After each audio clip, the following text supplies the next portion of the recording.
अंतरिक्ष में एआई आधारित साइबर हमलों का खतरा तेजी से बढ़ रहा है। एक्सपर्ट्स ने चेतावनी दी है कि अगले 2 साल के भीतर सैटेलाइट एपोकैलिप्स यानी उपग्रहों की तबाही धरती को बड़े संकट में डाल सकती है। नमस्कार, आप देख रहे हैं न्यूज़ 18 बिहार झारखंड का डिजिटल प्लेटफॉर्म और मैं हूं आपके साथ रश्मि शंकर।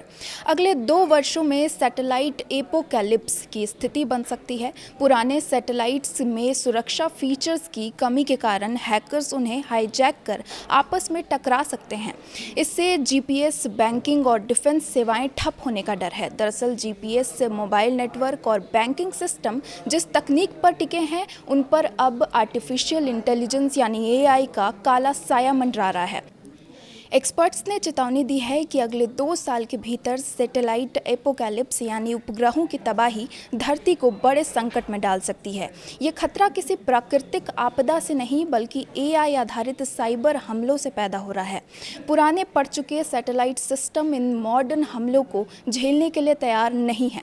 एआई तकनीक ने साइबर सुरक्षा के मायने पूरी तरह बदल दिए हैं। अब हैकर्स एजेंसिक एआई का इस्तेमाल कर रहे हैं जो बिना किसी इंसानी मदद के खुद फैसले ले सकता है। यह सिस्टम रियल टाइम में सुरक्षा की कमियों को ढूंढता है और उन पर हमला करने की नई रणनीतियां तैयार करता है। यूरोपियन स्पेस एजेंसी यानी ईएसए का मानना है कि जैसे जैसे स्पेस सिस्टम डिजिटल और आपस में जुड़ रहे हैं, इनकी सुरक्षा सबसे बड़ी प्राथमिकता बनती गई है।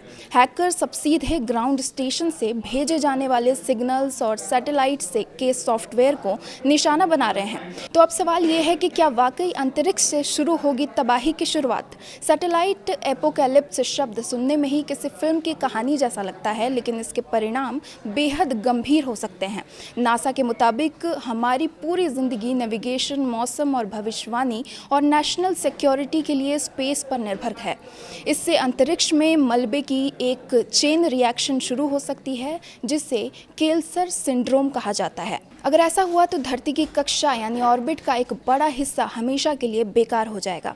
अब आपको बताते हैं कि आखिर क्यों इतने कमज़ोर हैं हमारे सैटेलाइट सिस्टम। अंतरिक्ष में मौजूद ज़्यादातर सैटेलाइट उस दौर में डिज़ाइन किए गए थे जब एआई का वजूद नहीं था। इन पुराने सिस्टम में सुरक्षित ऑथेंटिकेशन की कमी है। इससे आसानी से अपडेट भी किया जा सकता है। एआई इन कमज़ोरियों का फ़ायदा उठाकर तेज़ी से सिस्टम में घुसपैठ कर रहा है। स्पेसएक्स, नासा और ईएसए जैसी संस्थाएं अब एआई आधारित डिफेंस सिस्टम पर काम कर रही हैं। अमेरिका के निस्ट ने कहा है कि हमें ये मानकर चलना चाहिए कि सिस्टम हैक हो सकते हैं, इसलिए रिकवरी के लिए मजबूत डिज़ाइन ज़रूरी है। हालांकि अंतर्राष्ट्रीय स्तर पर तालमेल की भारी कमी है। इस संकट को रोकने के लिए एन्क्रिप्शन और अंतर्राष्ट्रीय सहयोग ही एकमात्र रास्ता है। दिलचस्प बात यह है कि एआई ही इस समस्या का समाधान भी बन सकता है। एआई आधारित सुरक्षा सिस्टम किसी भी इंसानी ऑपरेटर से ज़्यादा तेज़ी से खतरों को पहचान कर रिएक्ट कर सकते हैं। अगले 2 साल अंतरिक्ष की सुरक्षा के लिहाज से बेहद महत्वपूर्ण है। हमें तकनीकी के साथ साथ रणनीतिक मोर्चे पर भी खुद को तैयार करना होगा ताकि कल की ज़रूरतों के लिए आज की तकनीक सुरक्षित रहे। इस वीडियो में आज के लिए बस इतना ही।